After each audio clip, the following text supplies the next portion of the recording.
बीकानेर में भी कुछ लोग बोलने लगे वोट चोरी हुई। आपको साल भर बाद याद आई क्या वोट चोरी? ये तो राहुल गांधी जी ने महाराष्ट्र विधानसभा में वोटर लिस्ट ठीक नहीं है, ये जब मुद्दा ज्यादा उठाया तो चुनाव आयोग ने कहा कि हम बिहार की वोटर लिस्ट को ठीक करेंगे। जो लोग है ही नहीं इस दुनिया में, उनके वोटर लिस्ट में नाम नहीं होने चाहिए ना। कि भाई आपके ही समय में ऑनरेबल स्पीकर बलराम जी जाखड़ साहब का एक रूलिंग है कि working of the election commission पे चर्चा नहीं कर सकते, इलेक्शन में सुधार क्या कर सकते हो इस पे चर्चा की जा सकती है और कानून मंत्री उसका जवाब दे सकता है, लेकिन working of the election commission इसकी चर्चा नहीं की जा सकती। कांग्रेस ने कोई एक मुद्दा ऐसा उठाया है कि भारत की जो संवैधानिक संस्थाएं हैं उनको बदनाम करो, और अब तो इलेक्शन कमीशन ने प्रेस कॉन्फ्रेंस करके कहा है मैं तो वोटर लिस्ट को सुधार ही तो रहा हूं और क्या कर रहा हूं, आपको कोई आपत्ति है तो हमें बताओ। वो भी तो इलेक्शन कमीशन ने इलेक्शन कराए, वोटर लिस्ट उन्हीं की थी। 99 एमपी उनके जीते भी तो है ना 2024 के चुनाव में। और यहाँ हमारे बीकानेर में भी कुछ लोग बोलने लगे वोट चोरी हुई। आपको साल भर बाद याद आई क्या वोट चोरी? आपने अपील क्यों नहीं करी भाई? आपने चुनाव आयोग को किसी को लिखा?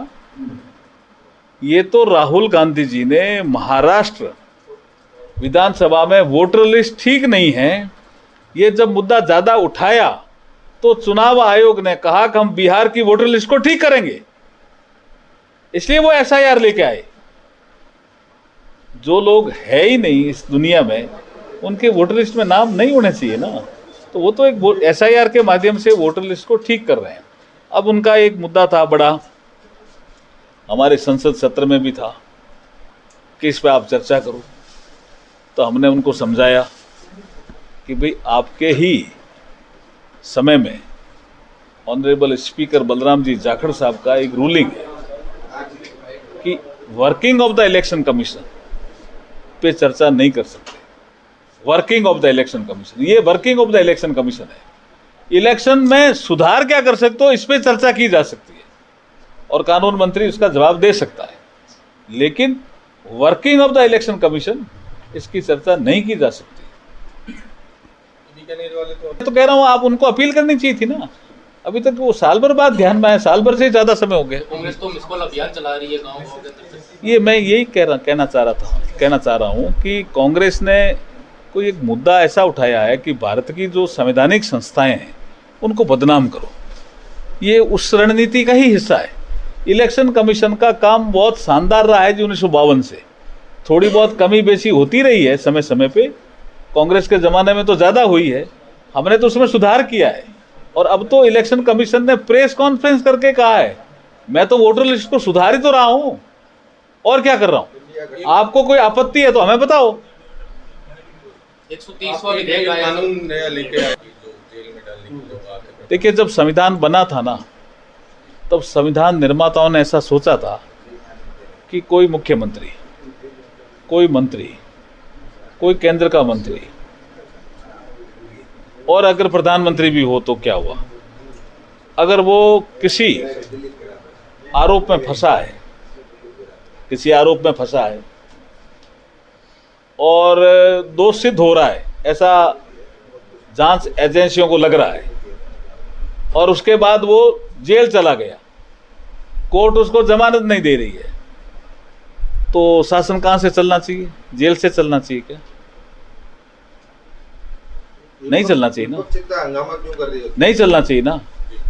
इसलिए ये समय की मांग है कि ऐसा एक संविधान संशोधन विधेयक आना चाहिए, और उसी दिशा में नरेंद्र मोदी जी ने ये निर्णय किया और हमारे अमित शाह जी गृह मंत्री जी ने ये विधेयक पेश किया लोकसभा में, तब भी हंगामा हुआ।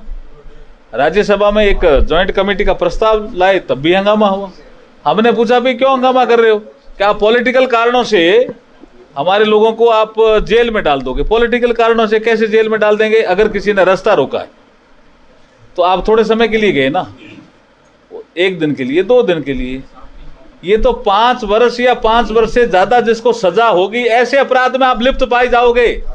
तब ये कानून लागू होगा। समझ ही नहीं रहे हैं वो।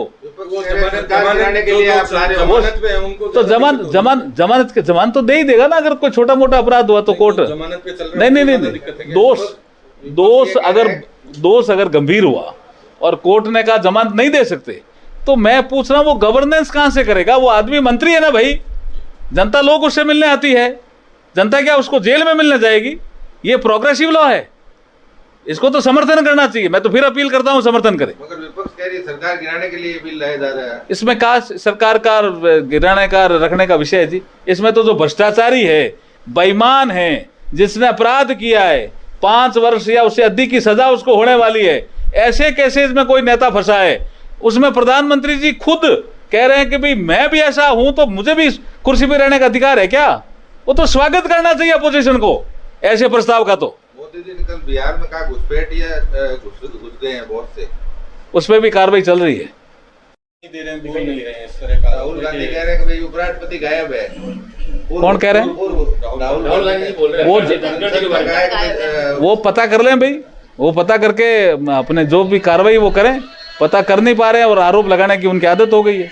इंडिया के जो उपराष्ट्रपति जो नहीं आपके नहीं उनके, उनको नक्सली अमित शाह जी ने कहा वो नक्सलियों का। कौन से? इंडी ब्लॉक के? वो लेफ्ट लिबरल तो है ही भाई, इसमें क्या हुआ? उन्होंने खुद नहीं कहा है। मेरी लड़ाई जो एनडीए के उम्मीदवार है सीपी राधाकृष्णन जी, वो आरएसएस की विचारधारा से आते हैं, मैं लेफ्ट लिबरल विचारधारा से आता हूं। वो तो खुद नहीं बोला उन्होंने, रेड्डी साहब ने, बीएस रेड्डी साहब ने। हम क्या कह रहे हैं?